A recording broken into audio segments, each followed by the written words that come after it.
Hey everybody, thank you so much for watching another interview here at CPAC. With me today live is Reggie Littlejohn.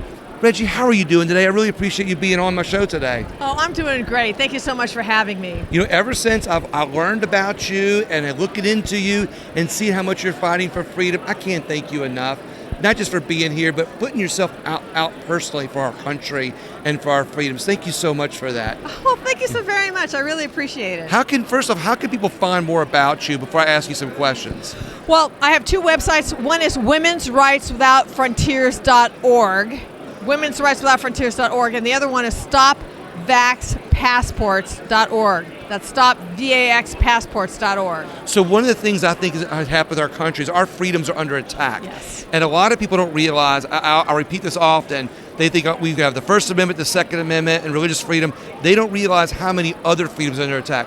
What freedoms do you think are most under attack in America? Okay, so what I would like people to know is our freedoms are massively, urgently under attack by the World Health Organization, okay? So what's that about?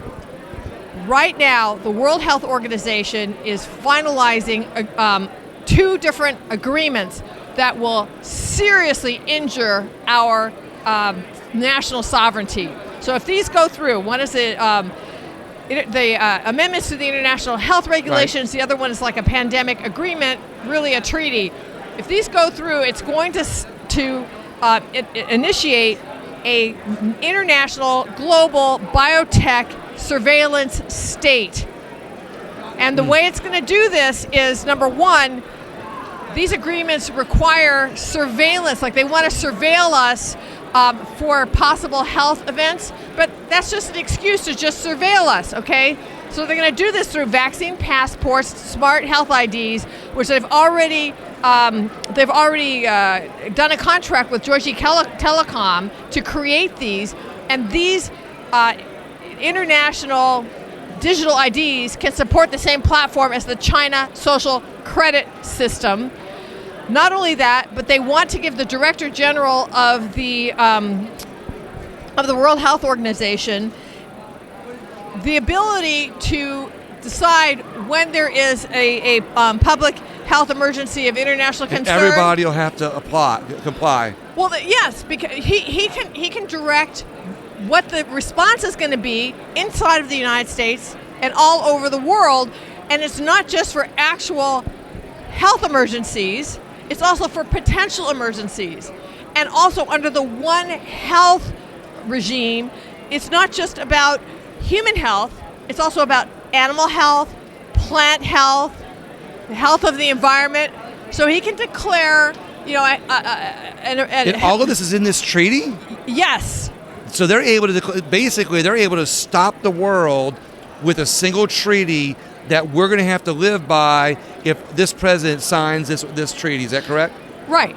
And the thing is also that the National Defense Authorization Act has a secret or a hidden act within an act. So the NDAA was 1,772 pages long.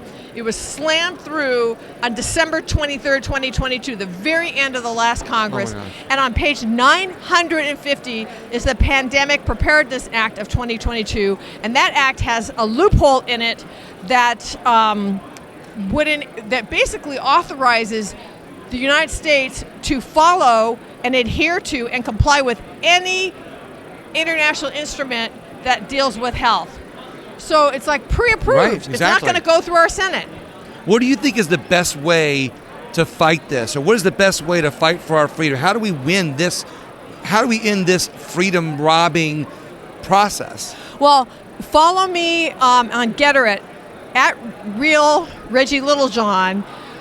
I'm taking as much of a leadership role as I can on this issue, and what I believe is that the United States needs to withdraw from the World Health Organization, and that right now we're in a struggle concerning raising the debt ceiling, that Congress should take the position that we are not going to raise the debt ceiling unless the United States will withdraw from the WHO. I got to tell you, that's a great idea, and like you said, this president, is not going to withdraw from it. So we need a president in the next term that's going to withdraw from this treaty if this president does sign it. Correct? Well, former President Trump already did that, so we know that he would do it. We know he would do it. One more question. I think we're very divided in this country, but there's a lot of ways that we can unite.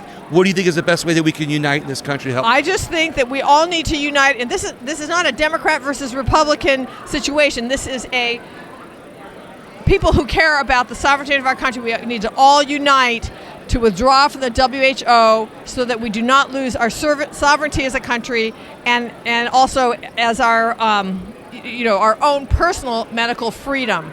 Because this treaty is not going to discriminate between the Republicans or Democrats. No. It's going to get everybody. It's gonna get and that's everybody. why we need to stop it. Reggie, thank you so much for coming on today. I really appreciate it. You're the best. Keep fighting. I appreciate your fight. Thank you so very Have much. a good day. Everybody else, stay tuned for another interview coming up soon.